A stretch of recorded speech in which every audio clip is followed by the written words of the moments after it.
Identity theorem के question हम कर रहे हैं, इसमें आगे हम कंटिन्यू कर रहे हैं। यह जून 2015 का क्वेश्चन है। क्या है? F be an analytic function. F कोई एनालिटिक फंक्शन है, function defined on open unit disc in C. C के अंदर ओपन यूनिट डिस्क में एफ डिफाइन है। Then the function f constant if f constant होगा कब?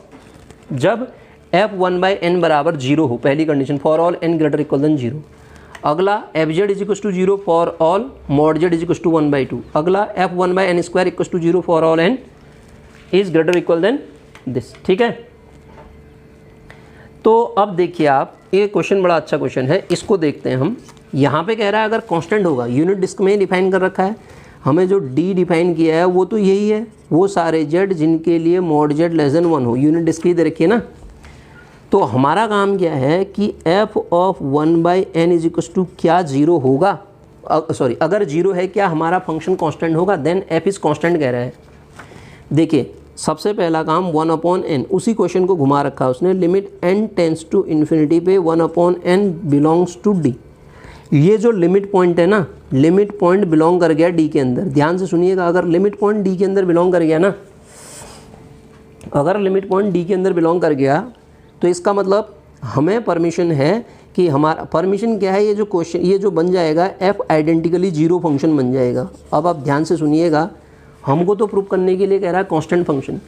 आइडेंटिकली 0 फंक्शन कांस्टेंट हो सकता है, आइडेंटिकली 0 फंक्शन जो है वो कांस्टेंट हो सकता है, लेकिन कांस्टेंट फंक्शन को हम आइडेंटिकली 0 नहीं कह सकते। तो इसका मतलब हमसे कहा गया था ना कांस्टेंट है, then f is constant if, yes ये पहली कंडीशन तो सही हो जाएगी, f 1/n is equal to 0 हमें मिल जाएगा, मिलता है तो f कांस्टेंट हो जाएगा। सेकेंड वाला जो ऑप्शन कह रहा है उसको देखिए, f z is equal to 0 for all mod z is equal to 1/2। ये भी अच्छा क्वेश्चन है। ये यूनिट ओपन डिस्क है, ध्यान से देखिएगा, ये क्या है?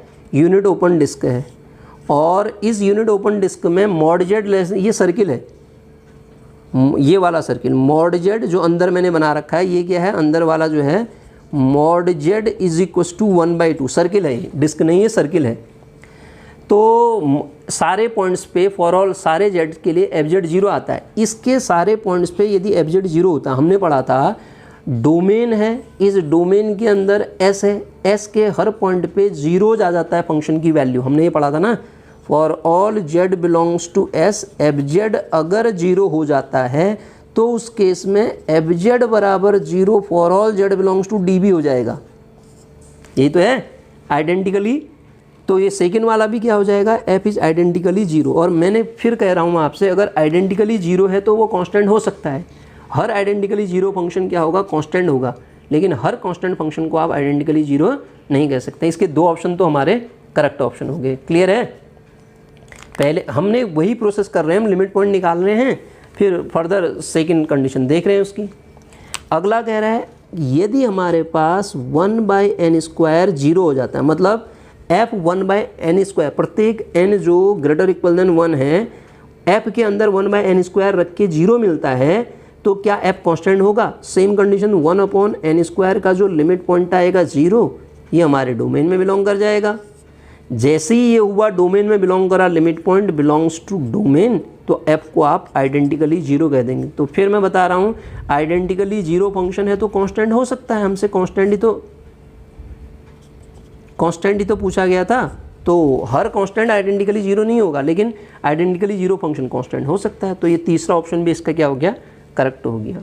अगला कह रहा है, चौथा ऑप्शन सुनिएगा इसका। चौथा ऑप्शन कहता है एफ जेड जो है 0 है for all z belongs to open interval -1 to 1। अब आप देखिए, ये तो डिस्क है मेरी, ये डिस्क कैसी है? ये वाला पॉइंट है -1, ये वाला पॉइंट है 1।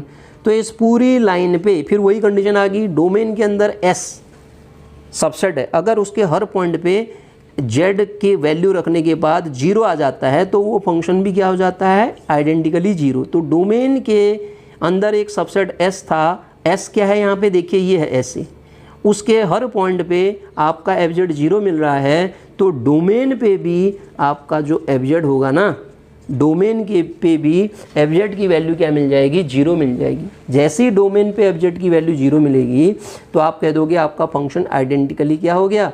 0।